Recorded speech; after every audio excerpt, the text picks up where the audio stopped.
നാമത്തിന് സ്തുതിയായിരിക്കട്ടെ. പരിശുദ്ധ അമ്മയുടെ ജന്മതിരുനാളിനോടനുബന്ധിച്ച് നോമ്പ് നോൽക്കുന്ന ഈ അവസരത്തിൽ ഇന്നത്തെ വിചിന്തനത്തിനായി തിരഞ്ഞെടുത്തിരിക്കുന്ന വിഷയം പരിശുദ്ധ അമ്മയുടെ മാധ്യസ്ഥത്തെക്കുറിച്ചാണ്. നമ്മുടെ ജീവിതത്തിൽ പ്രതിസന്ധികൾ വരുമ്പോൾ, ഭയം നമ്മെ മൂടുമ്പോൾ, എങ്ങോട്ട് തിരിയണമെന്നറിയാതെ നാം വിഷമിക്കുമ്പോൾ നമുക്ക് ആശ്രയിക്കുവാൻ, മാധ്യസ്ഥം തേടുവാൻ നമുക്കൊരു അമ്മയുണ്ട്. അതാണ് സ്വർഗീയ അമ്മ, അല്ലെങ്കിൽ പരിശുദ്ധ കന്യകാമറിയം. ഈശോയുടെ മാധ്യസ്ഥം പോലെ സ്വതന്ത്രമായ ഒരു ശക്തിയല്ല പരിശുദ്ധ അമ്മയുടെ മാധ്യസ്ഥം. മറിച്ച് ക്രിസ്തുവിന്റെ രക്ഷാകര പ്രവർത്തനങ്ങളിൽ പങ്കുചേർന്നുകൊണ്ടുള്ള ഒരു സഹായമാണത്. യേശുക്രിസ്തു മാത്രമാണ് ദൈവപിതാവിങ്കിലേക്കുള്ള ഏക പാലം. ആ പാലം കണ്ടെത്താൻ നമ്മെ സ്നേഹപൂർവ്വം സഹായിക്കുന്ന വഴികാട്ടിയാണ് പരിശുദ്ധ അമ്മ. ബൈബിളിൽ മറിയത്തിന്റെ മാധ്യസ്ഥം വ്യക്തമാക്കുന്ന ചില സന്ദർഭങ്ങളുണ്ട്. അതിൽ ഏറ്റവും പ്രധാനപ്പെട്ട ഉദാഹരണം കാനായിലെ കല്യാണമാണ്.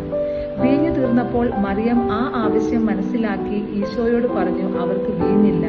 അതൊരു കൽപ്പനയായിരുന്നില്ല, മറിച്ച് മറ്റുള്ളവർക്ക് വേണ്ടിയുള്ള ഒരു അമ്മയുടെ അപേക്ഷയായിരുന്നു. അവളുടെ മാധ്യസ്ഥം കേട്ട് ഈശോ തന്റെ ആദ്യത്തെ പരസ്യ അത്ഭുതം പ്രവർത്തിച്ചു, അതായത് വെള്ളത്തെ വീഞ്ഞാക്കിക്കൊണ്ട്.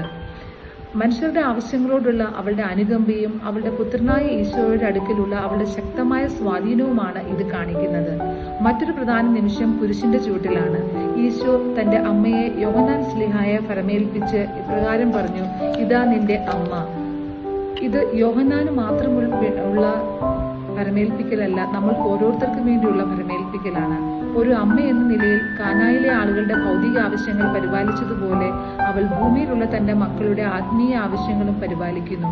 നമ്മൾ മറിയത്തോട് പ്രാർത്ഥിക്കുമ്പോൾ അവളെ ദൈവമായി കാണുന്നില്ല, പകരം നമ്മളോടൊപ്പം നമുക്ക് വേണ്ടി പ്രാർത്ഥിക്കുവാൻ ശക്തിയും വിശുദ്ധിയുമായ ഒരു വ്യക്തിയോട് അഭ്യർത്ഥിക്കുകയാണ്. ഇതൊരു സുഹൃത്തിനോടോ കുടുംബാംഗത്തോടോ നമുക്ക് വേണ്ടി പ്രാർത്ഥിക്കുവാൻ ആവശ്യപ്പെടുന്നതിന് തുല്യമാണ്. മറിയം സ്വർഗത്തിൽ ദൈവസാന്നിധ്യത്തിൽ ആയിരിക്കുന്നതുകൊണ്ടും ഈശോയുടെ അമ്മയായതുകൊണ്ടും അവളുടെ പ്രാർത്ഥനകൾക്ക് പ്രത്യേക ഫലമുണ്ട്. ലൂക്കായുടെ സുവിശേഷം 1-ാം അധ്യായം 38-ാം തിരുവചനത്തിൽ ഇപ്രകാരം പറയുന്നു, ഇതാ കർത്താവിന്റെ ദാസി, നിന്റെ വാക്ക് എന്നിൽ നിറവേറട്ടെ എന്ന് പറഞ്ഞ ആ എളിമയുള്ള ഹൃദയം നമ്മുടെ ആവശ്യങ്ങൾ ദൈവഹിതത്തിനനുസരിച്ച് നിറവേറ്റുവാൻ മാധ്യസ്ഥം വഹിക്കുന്നു. നമ്മുടെ എല്ലാ ആവശ്യങ്ങളും ആകുലതകളും പരിശുദ്ധ അമ്മയുടെ വിമല ഹൃദയത്തിന് സമർപ്പിച്ച്